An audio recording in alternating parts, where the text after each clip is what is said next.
छोटे से गांव धनपुर में एक लड़का रहता था। नाम था अर्जुन। मिट्टी की दीवारों वाला एक छोटा सा घर, छत पर टपकती बारिश की बूंदें और घर के बाहर खड़ी एक टूटी सी साइकिल, यही उसकी दुनिया थी। अर्जुन के पिता एक बढ़ई थे और मां खेतों में मजदूरी करती थी। दो वक्त की रोटी जुटाना ही चुनौती थी, लेकिन अर्जुन के सपने आसमान से भी ऊंचे थे।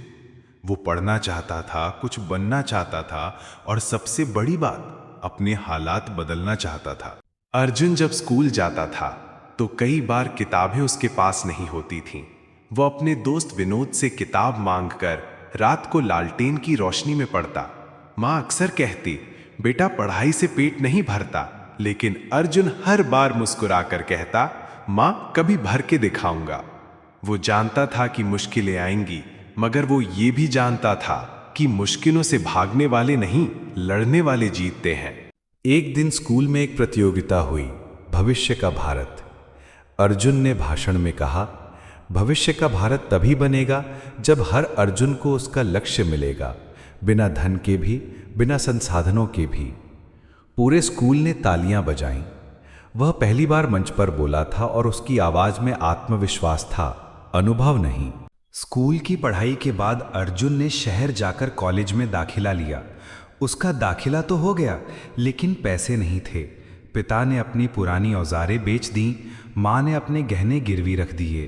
फिर भी फीस भरना नामुमकिन सा लग रहा था। अर्जुन ने ठान लिया, अब पीछे मुड़ना नहीं।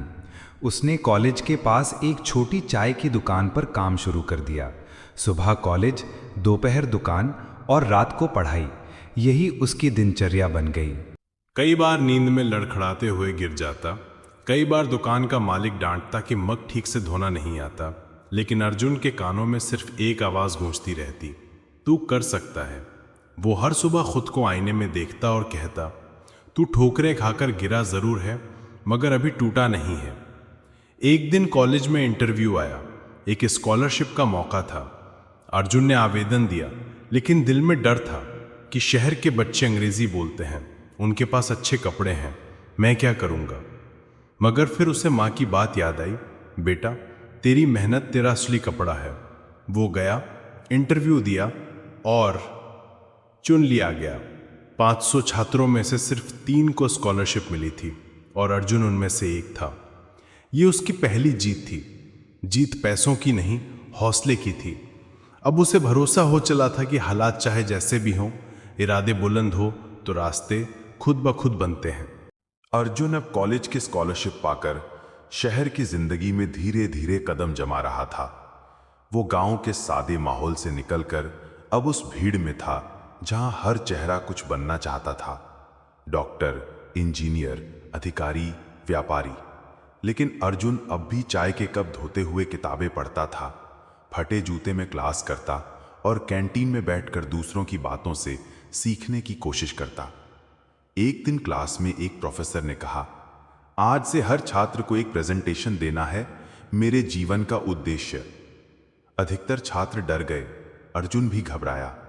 पहली बार पीपीटी बनानी थी, लैपटॉप भी नहीं था। उसने लाइब्रेरी में एक पुराना कंप्यूटर इस्तेमाल किया, वीडियो देखे, कुछ दोस्तों से मदद मांगी और 4 रातें जागकर अपनी प्रेजेंटेशन तैयार की।